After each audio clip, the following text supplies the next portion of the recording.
Greetings, travelers. Greetings, travelers. Oh my gosh, we are flying through the year. It is, was it Monstrous March? I think we decided. So. Yeah, I think so. I'm not sure if this is going to air in April though, so who knows? Oh, okay, who knows? Where time is a relative construct, right? It's yes, the classic Douglas Adams line: "Time is a relative construct. Lunchtime doubly so." So exactly. yeah, exactly. So yeah, I did have potentially a Discord notification just squeak in there as we started recording because I hadn't put it off, but I can tell by the look Bo's giving me from the sidelines here, she may or may not be able to remove that. Hello, team. Oh, welcome. That's okay. We had an episode with we've had my phone on a few times. We're a professional show. We are. We're so good at it. We are such effing rock stars. I'm telling you, man. No, ma'am, we were at an event a couple weeks ago out in near Durham, North Carolina. Carrie was at an event she was attending, and I was given a day to run around the town, and I hadn't been there in ages. So we rode around, found a few places that I hadn't been, and I completely forgot that Duke University was right there. And I was like, oh my gosh, Duke, this is where the Parapsychology Lab used to be that I wrote to a few times and never got a response back. Well, that was because I didn't realize it had closed in the 60s, long before I started writing to them in the 70s and as a kid. But some of the stuff did wind up with people associated with it. And I got letters back as a child, which is how I got in touch with people like Hans Holzer and the Warrens and some of these people who were big in the field back then. All started with me not being able to write this Duke University Parapsychology Lab that I had read so much about. So it was kind of interesting being there, synchronicities and all that. And so I was like, I wonder whatever happened to the Duke Parapsychology Lab. Then no one talks about it anymore. No one discusses it anymore. And one of the things too that ties back, so I didn't know any of that, of course, because I had a life growing up. No, just kidding. That's totally a joke. That's not true. That's not accurate. Well, it's somewhat accurate, but this is something that is kind of mimicked, is it not, in Ghostbusters? Well, yeah, they actually do a tribute to it in that because we're going to get into this. We're going to go on a deep dive of this, gang. I think you're going to love it because it's still there in a way. And they still offer classes and you can get certifications and doctorates so you can finally become a doctor of parapsychology. But yes, the classic moment from Ghostbusters at the beginning. Yes, let me, the thing you probably know the most about were the cards, right? They were testing ESP. Yes, right? And I believe Bill Murray tested, and the whether the female student did good or not, she was great, and then the male student got electrocuted. Yeah, no matter. Well, even when he got it right, he was studying the negative effects on negative stimulus on psychical energy. So Erika, I'm gonna hold up a card. Okay, this is one of the official cards from Duke University, picked up many, many years ago. And I'm going to hold it up. Erika, concentrate. What is this card? Is it a star? It is a star. Wow. You are right there at the top of the charts here. So, but these were the cards. We'll talk about these in a minute, but they have aged a bit and maybe there was some cheating going on there. Oh, yeah, no, I can totally see through them. But I think that shows a different ability that I have than just simply being psychic. I am a grifter and am able to make it through these things. Different abilities. But we'll get into this. All right, so remember the 1890s. right? Spiritualism really taking off in Victorian era, 1880s, 1890s. Even Abraham Lincoln over here in the United States had a seance in the 1860s. These things, it's been around for a long time. And the Fox sisters, I think we talked about them in previous episodes. And we've certainly talked about Casadega being influenced by all these early days of spiritualism and all that. And, one of my favorite. Go ahead. What your favorite? Because I have one too, and let's see if it's the same. Well, one of my favorite bits from this era is that Arthur Conan Doyle, who wrote Sherlock Holmes, and his friend Harry Houdini team up to start investigating all these psychics, and they both start as believers.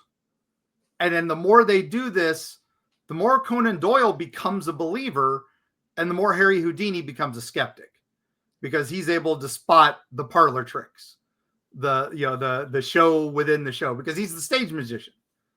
And Conan Doyle is such a believer, he's seeing the real, what he wants to see. Yeah. No, that's true. But I guess what I was thinking about was Dan Aykroyd's brother, and we should throw a link in, wrote a book.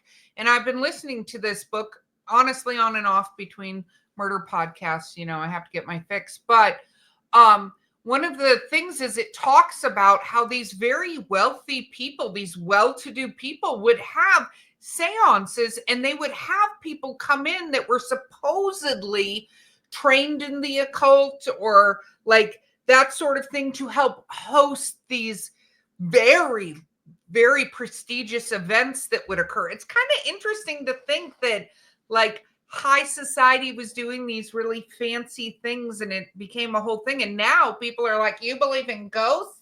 What's wrong with you? It's like a weird thing.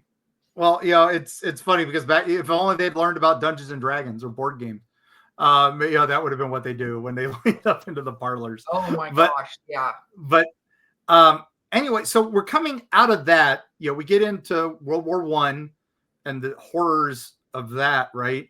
And in American society, 1920s, it's exploding. We discussed that on our gangsters episode, right? That was the roaring 20s, and it was prohibition, and women got the right to vote and all this. So the 20s was a whole new ball game, and we're starting to get motion pictures are a lot more available now and becoming more mainstream.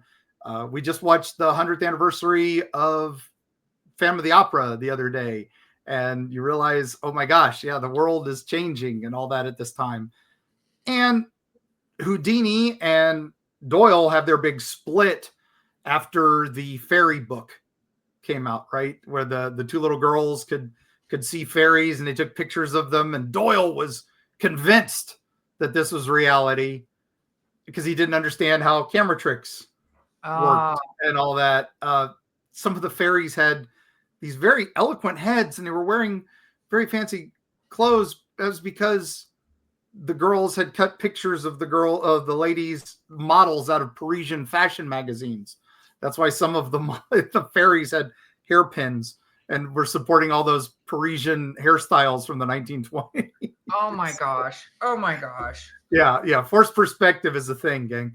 But anyway, Doyle and Houdini, they had a big split after that. So they split apart. But what's also coming out at the same time is psychotherapy. Like Freud and Jung and all these guys are all coming out at this same time, and they're trying to build their practices. And now, Erika, you and I recently worked on our Dark Side of the Smokies book. What also is coming out at this time? The sauna therapy. Go to the mountain air. Go to the Florida South and to dodge tuberculosis, to dodge Spanish flu, to build up your lungs and become stronger. So there's all that. So Kellogg and Biltmore, who are running the pharmaceutical side of things, start making huge donations to universities. Promote our way of thinking. Promote our life. Medical schools can only promote our things. And the irony of that, I guess, too, is that it was this whole endeavor to bring legitimacy to what they were doing. Not that there's anything wrong, right? Because, fresh air is helpful as long as you're not surrounded by other people with tuberculosis in that fresh air, right? For instance, or Spanish flu. Like, we still have the medical profession not defining the transmission and things like that. There's stuff that isn't defined. And when you're talking about Freud, you're talking more about the exploration of mental illness and how, our minds work, as a general way of saying it, which really hadn't been touched on. It's so interesting because we have this vast array of knowledge that, some of us use and some of us pretend doesn't exist. But we have this vast array of knowledge, and that didn't exist back then. There was still bloodletting and other horrific ways of doing things, because at the time, that was the most advanced medical profession was. And that's what's happening here, is that they're saying, well, these things are pseudoscience. And even Freud and psychology, they're considering pseudoscience at this point, because it's not anything. You can't go in with a scalpel and find schizophrenia. You can't go in with a scalpel and find depression or hysteria, which was the common of the time. A woman's hysteria. Well, and all that. So, some of the treatments for those things, we discussed that. We discussed that when Bo did her fun bit on the institutionalism and stuff like that. And we got to see a little taste of that when we went to Trans-Allegheny Lunatic Asylum and all that. So it's unpleasant. But anyway, that's what also is happening, is they decide, well, we can't have any of this stuff either. These people who are trying to talk to ghosts, and these people who are trying to focus on extrasensory perception, which I don't even think that was the term at the time, or definitely not telekinesis, and definitely not poltergeists. My goodness, that is beyond us. But reincarnation, maybe? No. That's pseudoscience. We can't have any of this. So none of this is at any accredited doctorate can you get on this in these big schools. Well, some other Dr. William McDougall, who is suddenly working for this other school, Duke University, which isn't being funded by the Biltmores, isn't being funded by the Kellogg's. It's being funded by a church. And the church is interested in that which comes beyond, learning more about the world around us. It's a little more open-minded. So Dr. McDougall invites a couple doctors, Dr. J.B. and Louisa Rhine, to Durham. Okay. And they were big on mesmerism, which Freud was a big fan of mesmerism at the time, hypnosis. We're still trying to figure that out then. And we're still trying to figure it out today, because it got cut away from the big schools. So because of that, they decide they want to study this phenomena through a scientific lens. Oh. And thus the science of parapsychology is born in 1930, basically. So, and fascinating, my friend, fascinating. Yes. So they start coming up with some tests, including these Zener cards, right? They come up with some other things, and basically for 35 years, from 1930 to 1965, at the school, they founded the Parapsychology Laboratory.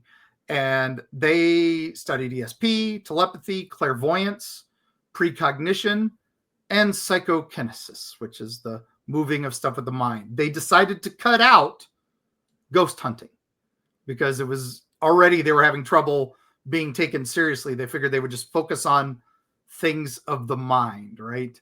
Okay. And at its most basic, we know what they did, right? They sat in a room, they held up a card, and some sort of barrier between them, the other person would try to figure out the sight, the attention of the card and all this. But this basically blows up publicly. And they people like Timothy Leary, Aldous Huxley, Uh-huh. Carl Jung, Harry Houdini, Upton Sinclair, famous writers and stuff like that. They start wanting to know more. So they start corresponding with the school and really, really trying to figure this all out. What is this study and all this? So let's go back in the Wayback Machine. And we're going to talk I hope Bo's put all the snacks in there, because if they're not snacks, I'm going to be mad. Well, the I-40 just recently opened. It's still only one lane each direction, but we were able to get to the Buc-ee's with minimal difficulty and restock. So okay, so good.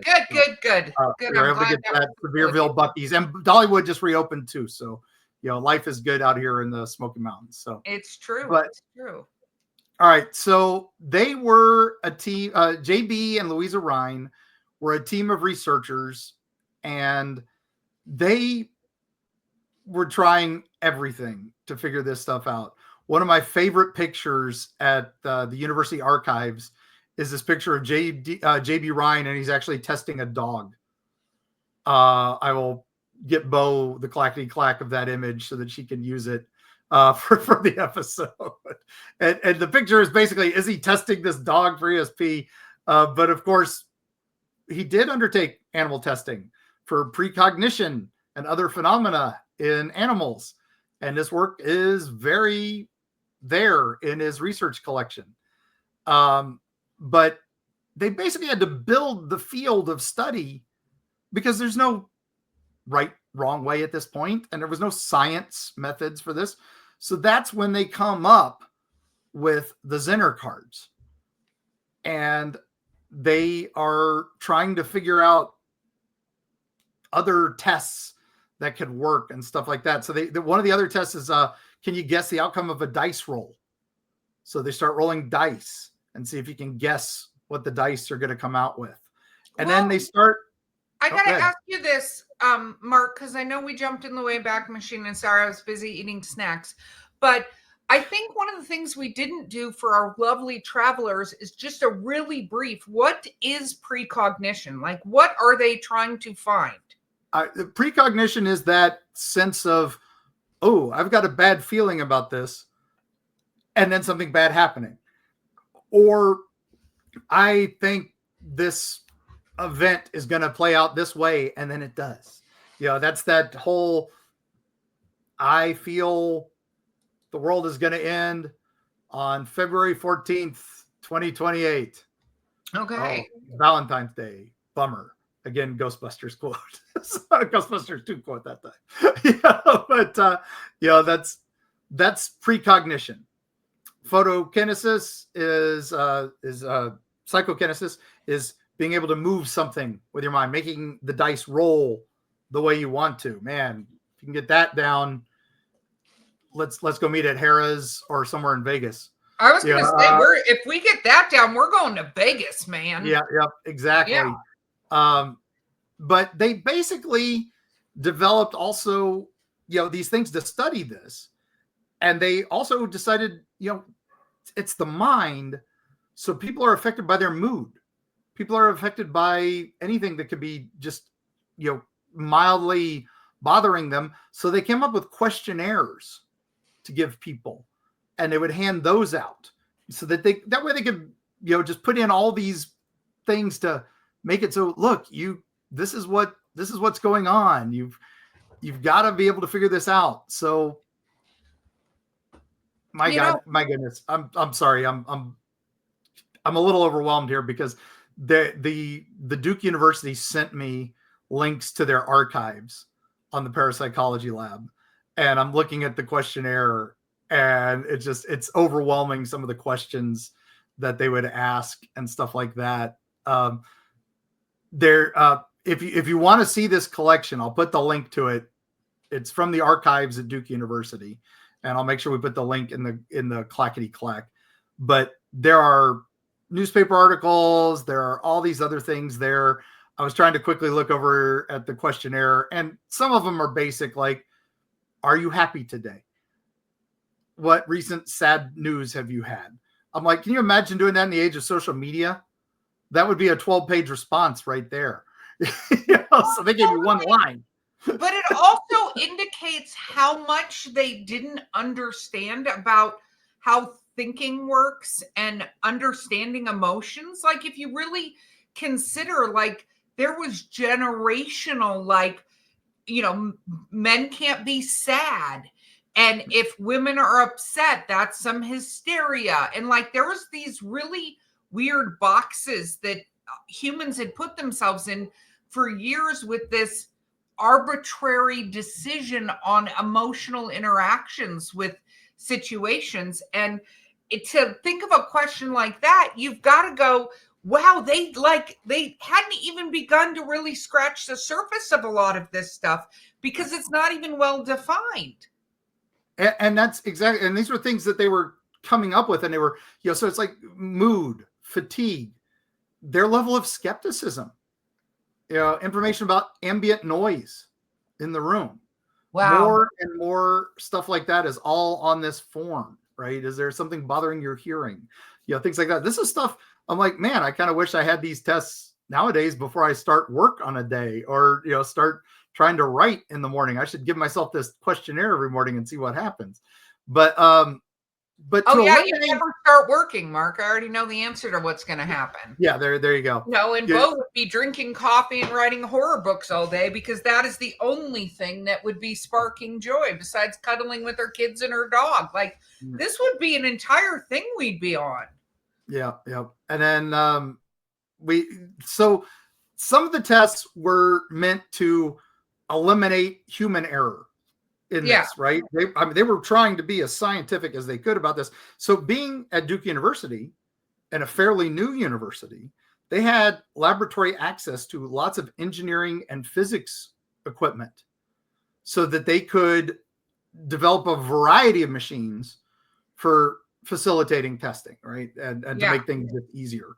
And now one of the things they did was holding up the cards. They actually tested the machines on this to see if they could guess what a future card might be, what the next card I will pull. That like that Zener test, me holding up to you, what card am I holding up? One of the tests was what will be the next card that comes up, right? That was to test the precognition. What will be the next card I draw? And so Erika, do you want to make a guess? What's the next card I draw?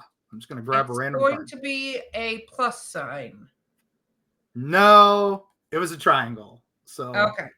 It was a good try. Good try. Well, I guess my grifting skills are not applicable in this part of it. Well, that means you're not precog. Now, if I hold up a card to my head and say, what is this card? That's let me I think it may be a plus sign.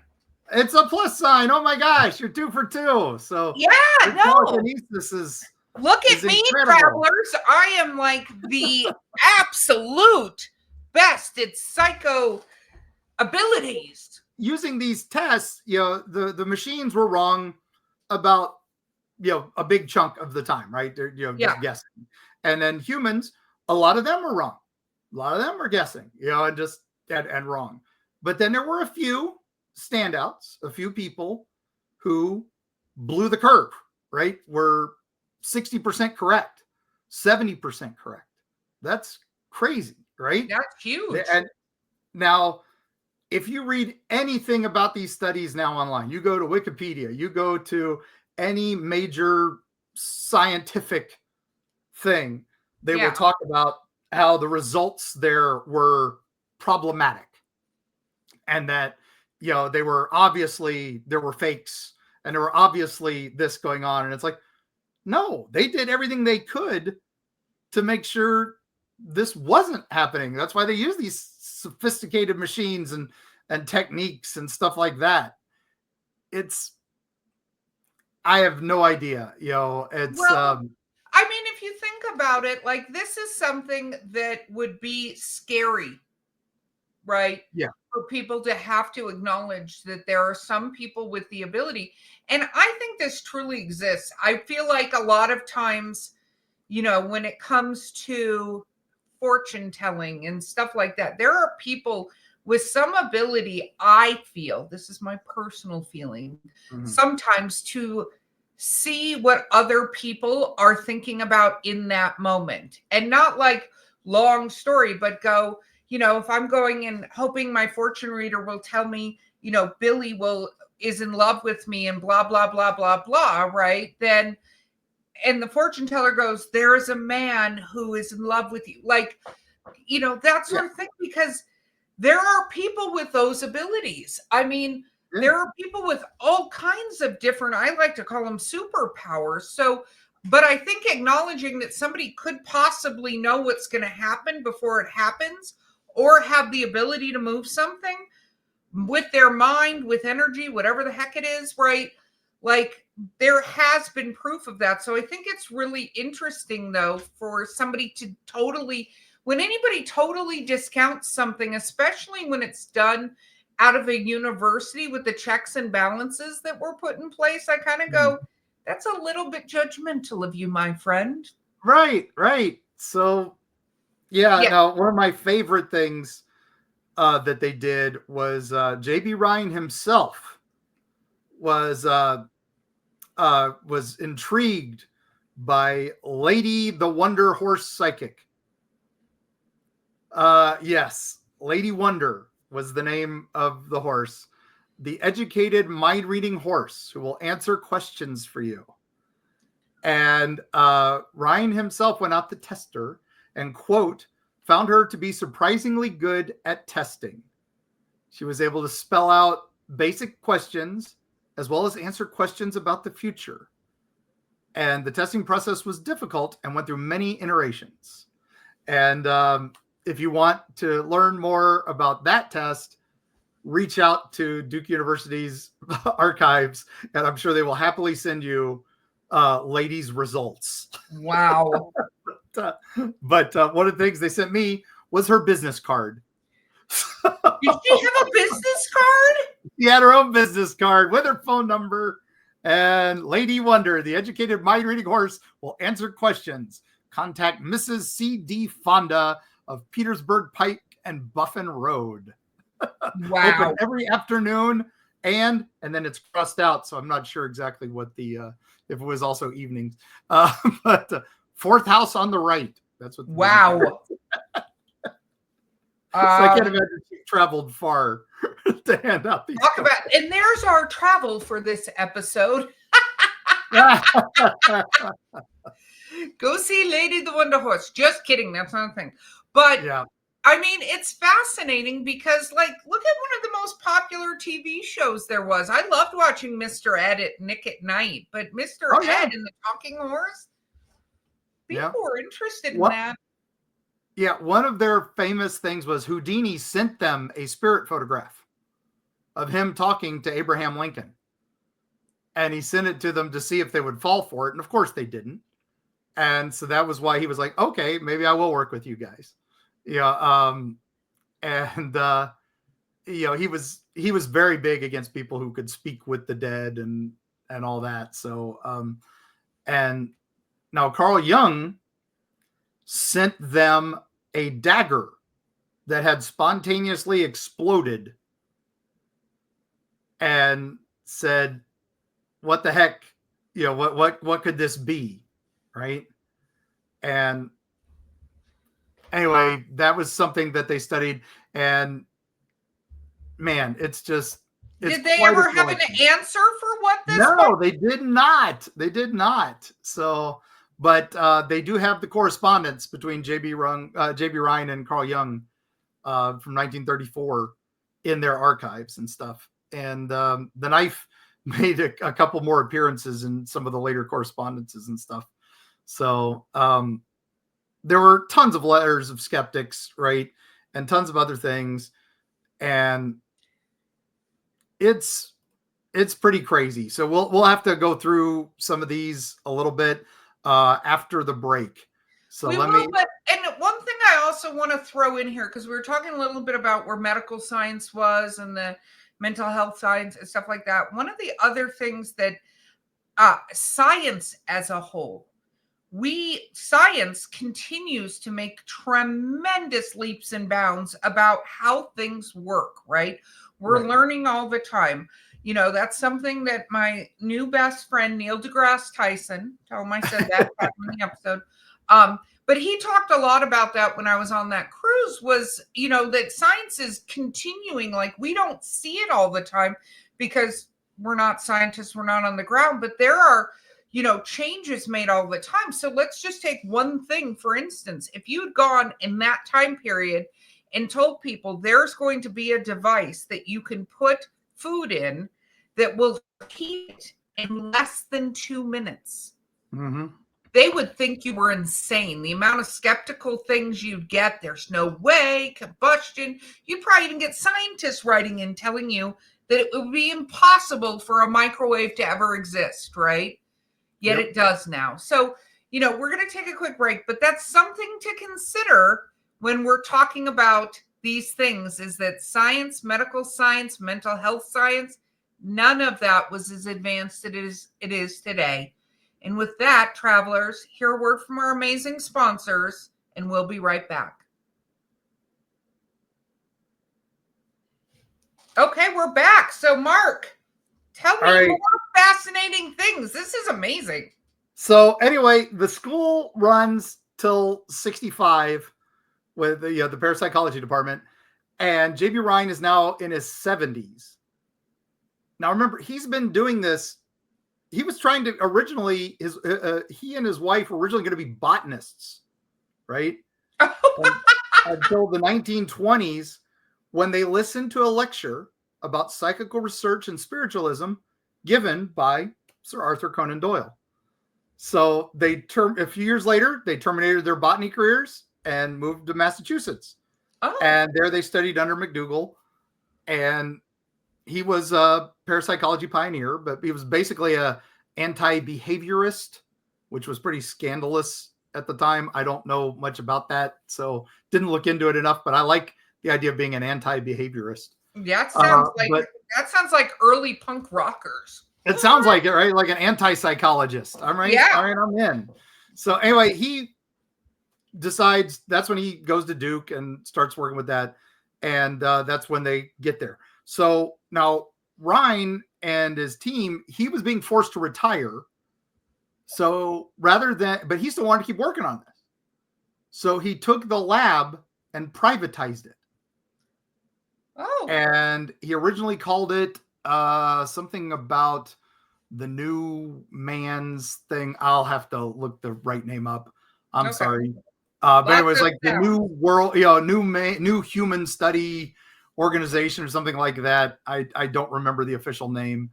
But it didn't stay that long. It later became the Rhine Research Center, named for him. Right. Okay. So, and his wife. So they go on to do this.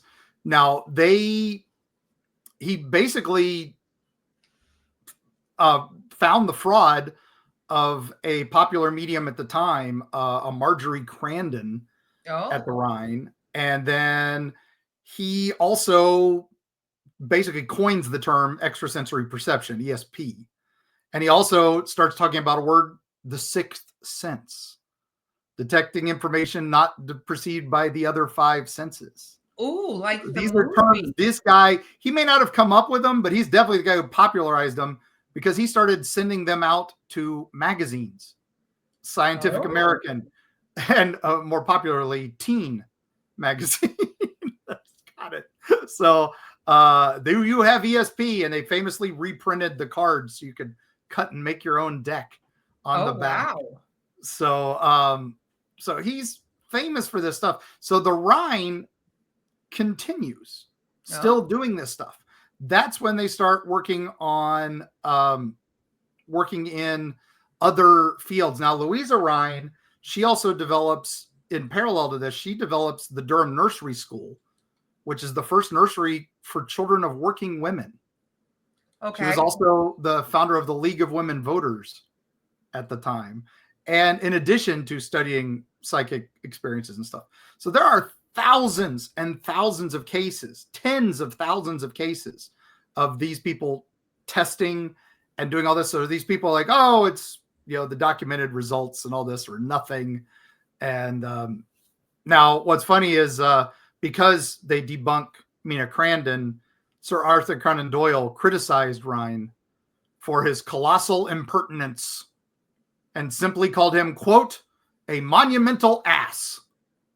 Oh my gosh. That's why you shouldn't meet your heroes, folks. Just go in there saying a monumental ass. Yeah. So, and again, many critics point out that there were never significant results of his experiments. You know, cheating, sloppiness, machine bias, and all this. But that's not the case. When you start looking into this, particularly ones that have been not refuted by, meta-analysis and stuff like that, they looked at over of his thousands and thousands of studies, right? Yeah. And the journal Psychology posted this article that said the result was, what was it? The probability result was P to 10-24, which would basically be 0.000000000000001% that they were finding anything. Oh, wow. 0.05 would be considered statistically significant by comparison there. So they were saying that this was just designers. There's no parapsychology experiments, that have ever worked, right? This is all garbage. But, and a lot of these other results say, it was never replicated in any other laboratories. It's never been done anywhere except at the Duke University and at the Rhine Institute. No, it's been done a lot of other places, and a lot of other places found significant results. And especially those few superstars that we talked about, those people, if you study their tests, they do throw the curve. That's the thing. Those are the ones that are cut out of all those meta-analyses. They cut those out. So the people that they are looking to find, they're cutting out. So yeah, of course it's going to make it negative. So that's why, schools and all that say this is all bunk and all that, you got to go, wait a minute. This is, look at us. We're not psychics. We're not Bigfoot hunters. We're not ghost hunters. We're not UFO chasers, but we are interested in these things, right? Yeah. And we are also interested in psychological research. We are interested in metaphysics in general and paranormal in general. So just a few years ago, they did a couple studies of just, do people believe? And I think it was over 60% of the respondents said, yeah, psychic phenomena, ESP, ghosts, they're real. And I think over 20% said, yes, we've experienced it or seen it. And then it's 20% of all patients who have a heart attack say they've had a near-death experience and seen things that they can't explain. 1 in 5 Americans goes to see a psychic at least once a year. Really? Did you know that? No. There's 3 of us here. Which of us is doing it? It's Bo. It's absolutely Bo. Bo. I talk to a lot of them. I don't actually go see them, but I talk to a lot of them. So maybe I'm making up for the other 2. So parapsychology is still kind of this subculture, right? It's still not, it's the kind of fun intersection between science and spiritualism, right? So we get people who are into statistics study this, people who are into shamanism study this, people who are into ghost hunting study this. Thank you, Ghostbusters, for even bringing this up and all that. So Shirley Jackson, my Haunting of Hill House lady that I love dearly, she's my queen. She was super inspired by these studies and everything, and she included it in The Haunting of Hill House. She talks about Theodora, the psychic that goes there. She's a star of Duke University's Parapsychology Lab. And now they continue to build. The Rhine Institute is still there.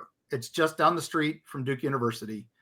And it is still one of the leading parapsychology institutes.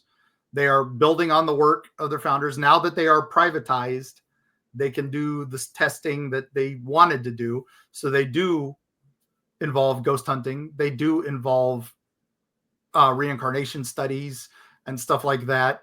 They have a wonderful blog called Ask a Parapsychologist, which I highly recommend reading for anybody. It's also good for online myth busting. So it's not what you think, so, and anybody can join that. Their community. You can join that.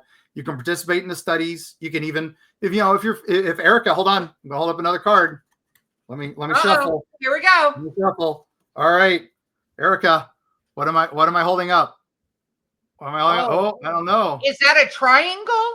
It's a triangle. Oh my gosh. Look at that. I'm a rock star. I'm just like. Okay, now let's check the precog. I'm going to draw another card. I'm not going to show this one. I'm drawing this one. Okay. What did I draw? It has a circle. It is a plus. So your precog ain't there. You're not ready to pick the lottery numbers, but you are there. If somebody is holding the lottery ticket, you can read them their numbers. That's true. That's very true. Yeah. All right. So, but anyway, if you're feeling particularly psychic one day, go on there and try one of their tests. You can also there sign up for classes and learn to be a parapsychologist. You can get a certificate in field investigation for paranormal phenomena. They have certificate courses that you can get, which can also lead to courses on actual parapsychology. So they have tons of courses available, and they are all done mostly. Lloyd Auerbach, he's kind of the current head. Kenny Biddle, who is known as one of our favorite skeptics. We love Kenny Biddle. He actually teaches a course in a skeptical approach to parapsychology there. Okay. And they do theories of psi, paranormal phenomena classes, and writing about your experiences from some of our favorite paranormal writers, and even history of parapsychology and stuff. And these are 4-6 week courses and stuff like that. And you can just audit these courses if you would like, or you can take them for a grade. So, and if you take them for a grade, yes, you too can get a doctor of parapsychology like Dr. Peter Venkman or Dr. Ray Stantz or Dr. Egon Spengler. Which just is kind of badass to talk about. I mean, no offense, I would love to be a Ghostbuster. Like that would be awesome. Yeah. No, the Rhine is an amazing place. They have their own archives as well as the ones at Duke University. Now, Duke University has an exhibit that is there for the old parapsychology lab and stuff. And they have some of the Zener cards. They have some of the documents. They have all the documents pertaining to the exploded dagger from Dr. Jung. And they also have Upton Sinclair talking about what idiots they are. So yeah, the letters there on that. But it's amazing, fun place to visit. If you happen to be at Duke University, swing by and enjoy their exhibits, or at the very least, contact the Rhine, see if they have an open house that you can visit, or go on their website and audit a course, or hang out in their community, read Ask the Parapsychologist blog. Come on. Oh my gosh, we need our travelers to go on and do these tests and tell us and tag us in the results. I want to know. Let's find out. Which of our travelers is a psychic or telekinesis or all these things. Like, I want to know right now. We've got our strong Appalachian witch community out there that have their own little message board, and we'd love you guys to get on there and tell us how you do. Did you do 5 out of 5 on the card? Did you do whatever? It's oh my goodness. But gang, what a fun little rabbit hole. That was a lot of fun. It was unexpected trip. So I was happy to have visited it. There's some fun bookstores in that town. One of my favorites is right near the college, and it's called Yes, Books Are Okay to Decorate. And I'm like, that's my kind of books. That's kind of my kind of bookstore. So, there's yeah, it's a lot of fun. And Carrie was there for a convention, and I'm glad that I had a day with the driver to run around and hit some other spots while she was doing that. So No, totally. And I think unexpected travel can sometimes be the best kind of travel unless you're being abducted. true that. That is my Consensual unexpected travel. How's that? There's our term. exactly. That is my Erika Eerie travel advice for the day, Pims. So with Consensual that, unexpected travel. Okay, I'm gonna do one more card, Erika. okay. Hold it up. What could this one possibly be? So difficult. Is it a square? It is a square. Oh my I'm god. telling you, just I don't right have here. to send you the electric shocks. So Yes, thank God. I'm impressed. I think that was 5 for 5, unless I've miscounted. So Yeah, yeah. no, I am a regular like psychic entity to be, reckoned with. Yep. So I think here's our proof. You've just blown the curve again.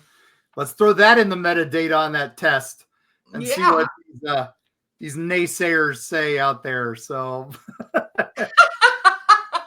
or anyone who actually looks at the fact that I could see through the cards. It's fine. With that said, Mark, other than we're an audio podcast, it's allowed. Thanking our patrons for all of their support, as always. Thank you so much, travelers. We are so excited to have you on these journeys with us. And Mark, why don't you take us away? Yeah, thank you, gang, again. And we're going to just keep doing these as best we can. I hope you've enjoyed some of the mini-sodes that we've been doing. And those have been a lot of fun. And we are definitely loving these deep dives that we always do. But here we go. As you're traveling through the world and you're wandering around and you get that feeling that something's not right. Something just isn't good. I should stop. You should probably stop and ask yourself, did I dodge a wreck? Did I avoid something terrible ahead? You might have, but you also might have affected the timeline. And now we're in a world where Dolly doesn't have braces in Moonraker, and it's all your fault. And we'll see you on the other side.